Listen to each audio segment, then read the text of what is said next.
ശത്രുക്കളെ സ്നേഹിക്കുക. ക്രിസ്തുവിലെ വിപ്ലവകാരി ലോകത്തിന് നൽകിയ വെല്ലുവിളി തന്നെയാണിത്.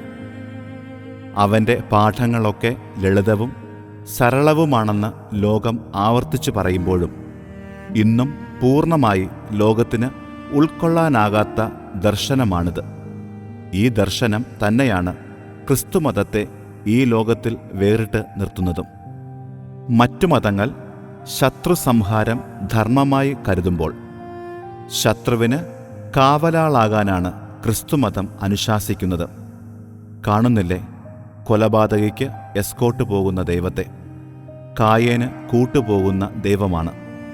നിയമങ്ങളുടെ വിശദാംശങ്ങളിലേക്ക് ചാഞ്ഞിരുന്ന ഒരു ജനതയ്ക്ക് കരുണയുടെ കരുതൽ പരിചയപ്പെടുത്തുന്ന ദൈവപുത്രൻ തൻ്റെ പിതാവിൻ്റെ വേല തുടരുകയാണ്.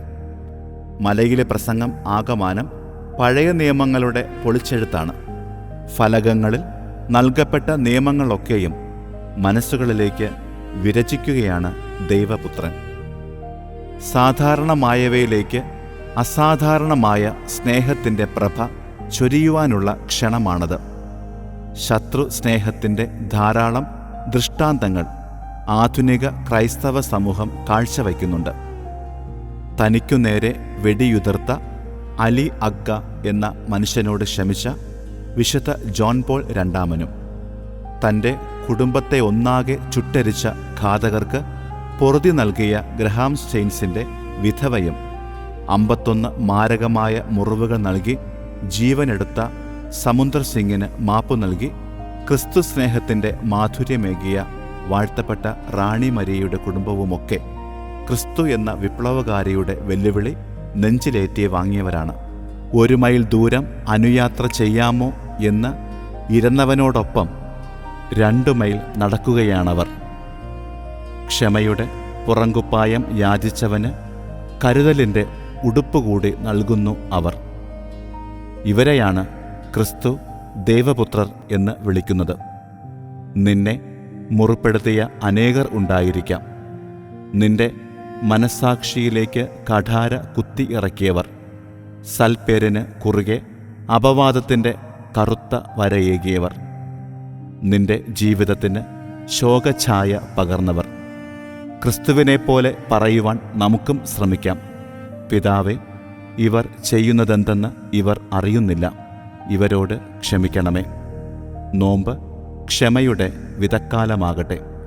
ക്ഷമ വിതച്ച് ക്ഷമ കൊയ്ത് ഉത്ഥാനത്തിൻ്റെ പ്രഭയിലേക്ക് നടക്കുവാൻ കൃപയേകണമേ എന്ന പ്രാർത്ഥനയോടെ ആമേൻ.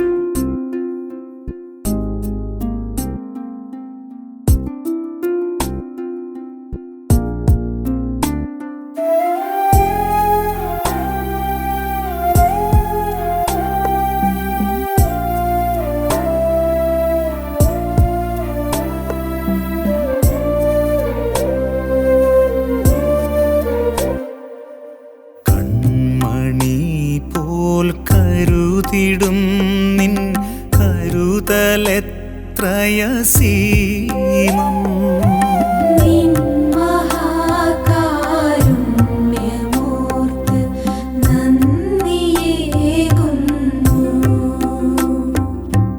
കണ്ണുനീർ തുടച്ചിടും നിൻ കൈകളെത്ര മനോഹരം.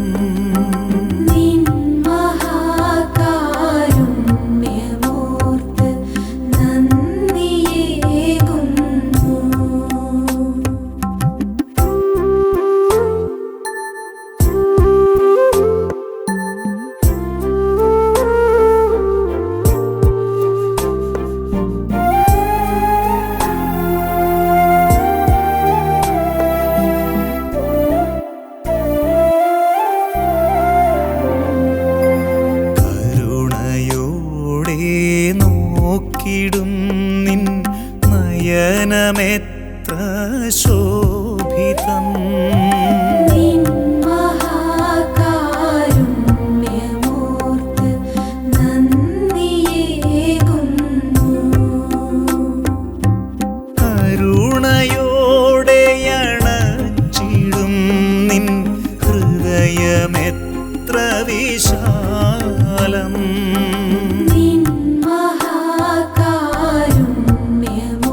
മഹാകാരുണ്യമോർത്ത് നന്ദിയേകുന്നു.